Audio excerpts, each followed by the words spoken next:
Hello and welcome back to my another video guys. Nोंथांमोनखौ आंनि गोदान भिडिअआव बरायफिननाय जाबावबाय। आं दिनै दंफैयो रंजाली दैमारी मोननि गामियावहाय। रंजाली दैमारी मोननि गामिया ओरैबायदि समायना आरोना, माने हाजो हालाजों बुंफबनाय। हाजोनिसो जाखोना हायेननिसो जाखोथाय नाय मेथाइया। एथिं दङ रंजाली मोननि न', बै बाहाय कालार खालामनाय नुहुरदोंना, बै कालार खालामनाय नुहुरनाया बे रंजाली मोननि न'। ओमफ्राय बिथिं दङ रंजाली दैमारी, रंजाली दैमारी, ओमफ्राय बिथिं दितु राज। जोङो दिनै जायगा नायनोसै आरो ना एसे। थुदो ओइ दितु, हाय दितु, चकलेट जागोन आं। नोङो स्कुल फरायबायना फरायाखै? फरायाखै? नायलांबाय थादों गाइस, आं जायगाखौ दिन्थिनोसै। थारैनो जोबोर मोजां आरोना जायगाया, माने एकदम हाजो हाला गासैजोंबो बुंफबनाय।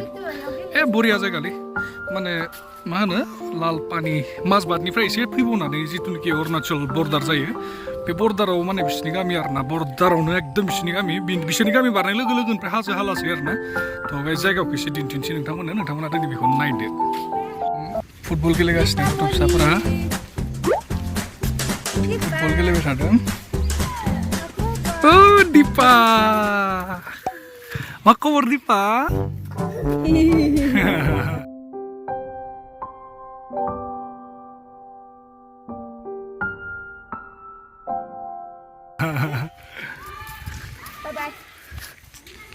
फुटबल गेलेबाय थादों आरोना।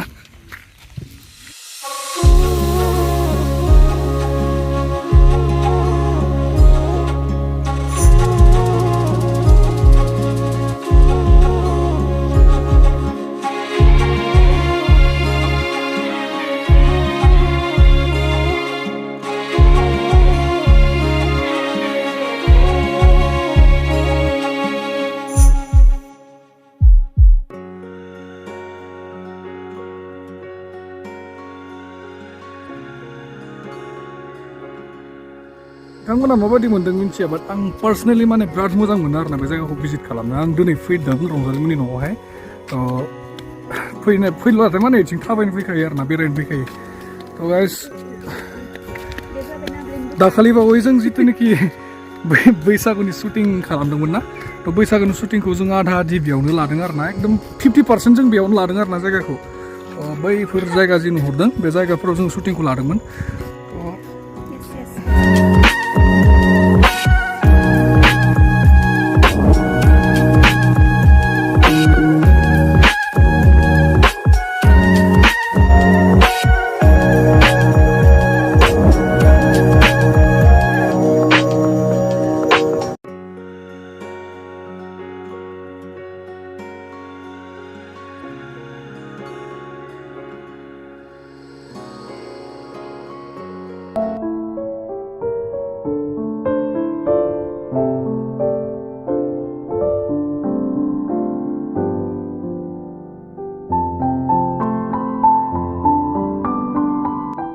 आरो मोनसे काइन्ड इनफरमेशन गाइस, माने दाखालि बावै जितु आं माबा अरायथा होननाय मोनसे ब्लग हेगारदोंमोन ना, बे ब्लगनि जिथुनाखि मेथाइ, बे सङा माने मा होनो भिडिअजों लोगोसे फैखासिगोन आरोना।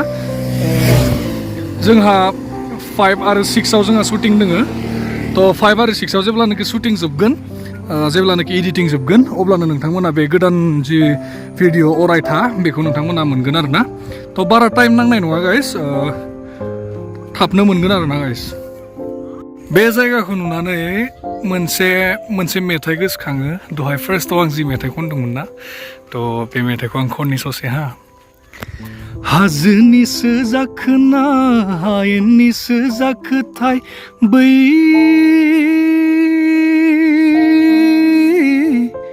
गावदांदां बिबार थुलायनाय जारौ समायना सिख्लाया।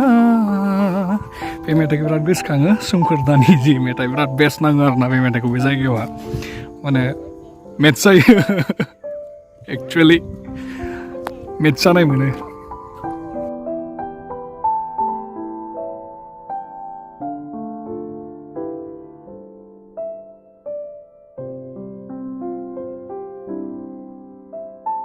स' गाइस दहाय आं जेरै बुंदोंमोन बिथिं बे गामिया जेनेबा रंजालि दैमारिमोननि गामि जाहैबाय रंजालि दैमारिमोननि गामि थ' बिनि उनाव बिथिं जानाय लोगो लोगोनो सोलायनाय लोगो लोगोनो बे हाजोआ जाहैबाय अरुणाचल आरोना थ' बिथिं अरुणाचल जाहैबाय आरो बिथिं रंजालि दैमारिमोननि जाहैबाय थ' बेनो माने बे गामियानो माने बर्डार आरोना अरुणाचल ओमफ्राय माबानि जिथु जोंनि आसाम आरो अरुणाचलनि बे रंजालिमोननि गामियानो माने बर्डार आरोना थ' बिसोरनि गामि बारनाय लोगो लोगोनो अरुणाचल स्टार्ट जायो थ' अरुणाचल स्टार्ट बिथिं अरुणाचल स्टार्ट जाबाय आरोना दायो बेबो बारनाय लोगो लोगोनोखा स' गाइस जायगाखौ एसे दिन्थिबावनोसै नायबाय थानो आंखौ सापर्ट खालामो ना खामा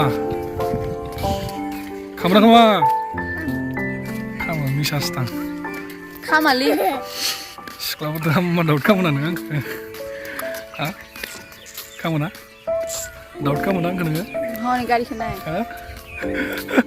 गारिखौ मेगना मोजां सिनायगोन मानथ्र' समा गानबासै गानबानो जायो दा स' गाइस जेरै आं बुंदोंमोन बेनिफ्राय स्टार्ट आरोना अरुणाचल ओमफ्राय जों दायो बिथिं गिदिंलांफिननोसै बिसिनि जायगायावहा थ' मैदेर सैदेर फैबाय थायो बिसिनि गामियाव थ' ओंखायनो गिनांगौ जानला मोनला थाबायनो ओंखायनो जों थाबायथ'ला दायो जों थांसै डाइरेक्ट माने न'आव थांफिनसै आरोना दायो जोङो स' दिनैनि ब्लगाव नोंथांमोना नुबाय सिकारदाङाथिं अरुणाचल बर्डारा माबायदि थ' मालाबा टटेल देखायजोबगोन आं नोंथांमोननो दिनैथ' दिन्थिखाबायानो आधा आधि खिन्थु 100% आं सानसे देखायगोन नोंथांमोना आंजों नांजाबनानै थाबाय था चेनेलखौ साबसक्राइब खालामना दोन ओमफ्राय नटिफिकेसन बारखौ सेरनानै टिं मारिना लाखा होमबानिया जेनेबा गोदान भिडिअ होनाय लोगो लोगोना नोंथांमोना नुनाय बायदि नङा होमबा थ' मा बुंबावनो गोसा बुंनोबो एकदम गोसो गैया गोसोथ' लाजिखायो मालायनि गामियाव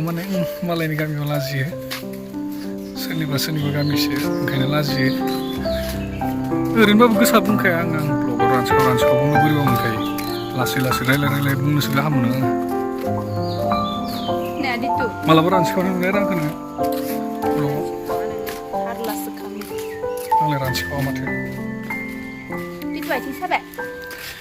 डे नाइट डिउटि खालामबाय थानानै रंजालि दैमारिया खावलायबो गैला मोदोमबो गैला सिंगल पासलि जाबाय डिउटि अभार डिउटि ना माने उपाय गैया माथो खालामनो आरो ना स' दिनैनि भिडिअ एसेनोसै गाइस गोजोन्थों थेंक इउ स' माच बाय